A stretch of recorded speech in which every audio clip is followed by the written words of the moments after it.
वगैरह वगैरह तमाशे। मैं आपको एक फोटो दिखाता हूँ।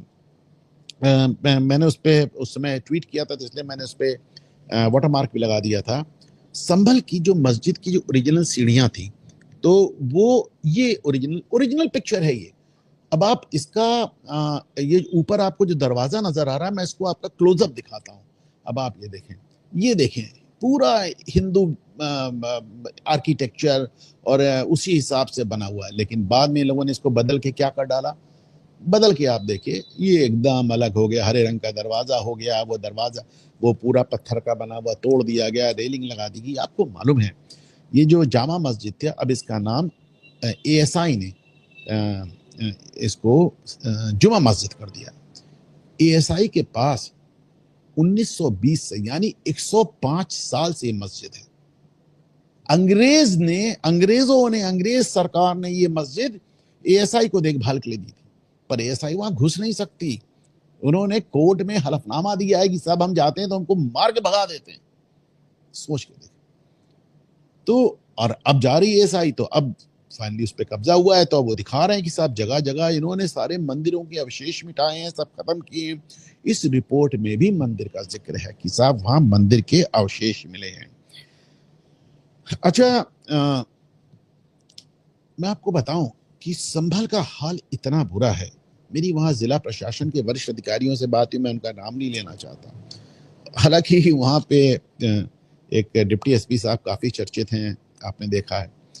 तो लेकिन अभी जहाँ पे आपने देखा कि मस्जिद के सामने जो ये वक्फ ज़मीन बता रहे थे, वहाँ पे सतवत चौकी बन गई। और इसके ऊपर मैंने एक पूरा प्रोग्राम भी किया था। जब भी मैं इस तरह इस चौकी के सामने DM और SP को खड़ा देखता ना, हर बार मुझे वो फोटो याद आती है अखिलेश यादव की सरकार में, जहाँ पे पुलिस वालों की ड्यूटी लगाई जाती थी कि घंटा पकड़ के खड़े हो, हवा से घंटे ना बज जाएं क्योंकि नमाज का समय चल रहा है। सोच कर देखें, ये चीजें दुख देती है, परेशान करती है। इतनी नाराजगी नहीं जितना दुख होता है। संभल में आपको बताऊं, इतने सारे तमाशे के पहले ये जो जियाउर रहमान बर्क जो वहां से सांसद हुए, अब भाई इतनी बड़ी जब 15% वहां पे हिंदू पॉपुलेशन है, तो जाहिर सी बात है वहां पे किसी मुस्लिम ने ही जीतना है। तो पहले इनके नाना जी वहां पे सांसद थे, बड़ी भड़काऊ बातें और बड़ी कट्टर बातें करते थे। अब ये भी बंदा इस समय आजकल एकदम बिल्ली बना हुआ है। तो लेकिन अपने टाइम में साहब ये भी बड़ी भड़काऊ बातें करता था। मैं आपको 2 वीडियो दिखाता हूं। अच्छा, 1 मिनट। रिपोर्ट में ये भी लिखा हुआ है कि जियाउर रहमान बर्क वहां पे भाषण देते थे, वो कहते थे कि हिंदुस्तान के मालिक तुर्क है। ये तुर्क है ना, ये तुर्क मुसलमान है।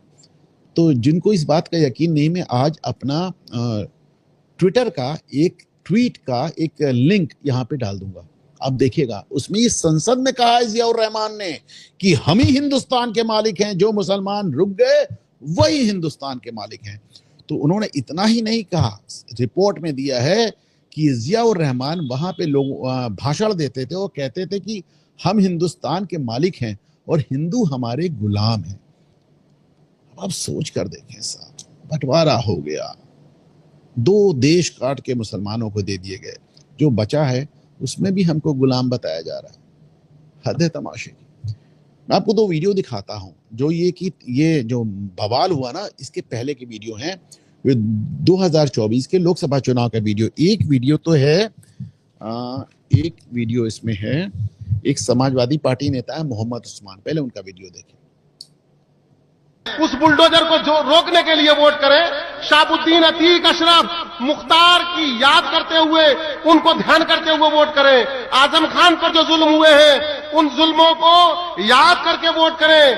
और अब जियाउर रहमान का भी, जो जिन्होंने वो पहला चुनाव जीता, और उनका भी जरा आप वीडियो सुन लें, वो भी क्या कह रहे थे अपने चुनाव में वोट पाने के लिए। हमारे शाहबुद्दीन साहब हो, अतीक अहमद साहब हो, मुख्तार अंसारी साहब हो, जो उनके साथ में जो सूरत हाल हुई है, कोई उनको भूल नहीं सकता। मेरी गुजारिश है आप सब लोगों से, कसम है आप लोगों को कि उनकी कुर्बानी क्यों जाया मत होने देना, और इस भारतीय जनता पार्टी का टुकड़ा साफ होकर निकल लेना। मैं अपनी बात यही खत्म कर रहा हूँ। शहाबुद्दीन और अतीक जैसे गुंडों की कुर्बानी की बात कर रहे हैं, मुख्तार अंसारी की बात कर रहे हैं और उसके नाम पे वोट मांग रहे हैं। लेकिन अगर आज आप बात करें जियाउर रहमान भट्ट से तो एकदम उनका मिजाज ही बदल गया है। बल्कि अभी तो उन्होंने एक बड़ा दिलचस्प बयान दिया। उन्होंने वो बात कही जो मैं आज से आपसे पिछले करीब 1 साल से कह रहा हूं कि अगला चुनाव संभल पर होगा 2027 का। और मैंने आपको उनका स्क्रीनशॉट भी दिखाया था जिसमें वो कह रहे थे कि अगला चुनाव संभल में होने की बात है लेकिन सामाजिक सौहार्द बना रहना चाहिए। अब उनको सामाजिक सौहार्द याद आ रहा है। उस समय आपने देखा किस तरह की बातें इन लोग कर रहे थे।